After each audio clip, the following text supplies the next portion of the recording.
Finance and money. Well, what an interesting aspect that we've got to try and address. Go back a few years and you had the really senior partner, autocratic, in your practice, and you had the finance person, and it was very much a closed shop. It was tightly controlled, it was very, very ordered. Today, the money involved in delivering the healthcare is a completely different game. We are much more open. We are dealing with huge sums of money nowadays. It's a completely different game. Nowadays, we have accountants in the practice. We have a practice manager. We have all the other partners much more involved in the running of the partnership. It is a much more open book game. And we have the problems with paying off debt. We have the problems of negative equity on a property. We've got recruitment issues, and it's all generally down to money. So we have to try and find a strategy of how we can deliver a solution.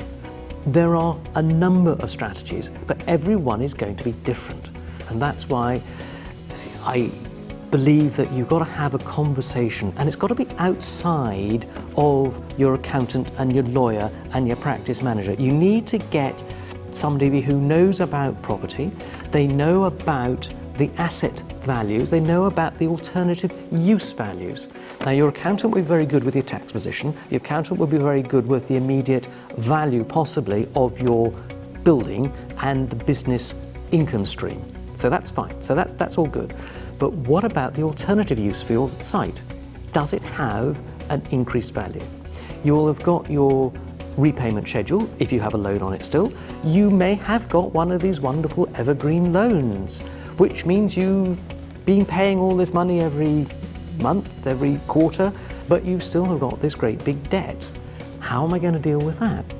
And this is where we come in, and we've been doing it for a number of years now, that we are able to come in, look at what assets you've got, look at the alternative uses that your building could be put to. Then we have to try and work out what it is you want and how the business is going to go. It's not just about the current business and the current property, it's about the bigger business. Who's going to feed into your business? Who is going to be your next generational taking on the future of the practice? How can we try and come up with a solution to deliver that? And that is best one in the world. It is somewhat outside the standard agency and valuers type of discussion. It is much more involved with all the different aspects of property and money. There are generally solutions. Sometimes they're not the most palatable. Sometimes they cost money.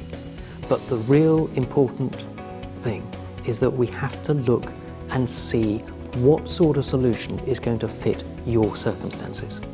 It may be that we can relocate you into a new site, and the money that comes off that scheme will help support the negative equity in your property.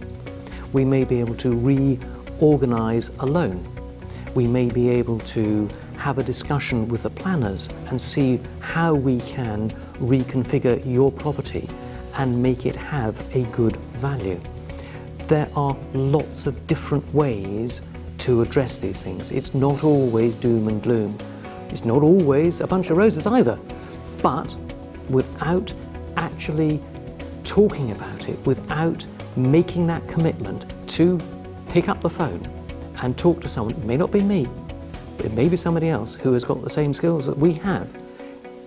But do it, because it is important to actually address it, to plan it, because it takes time. It's not a, oh my goodness me, I must do it and I must do it now. So if you're thinking about it, if you're even considering it and you've got some challenges, pick up the phone, talk to someone, share the issues, because they need to digest, they need to understand the options. Your partners need it, you need it, and it really is about getting a solution. But planning for that is the primary goal.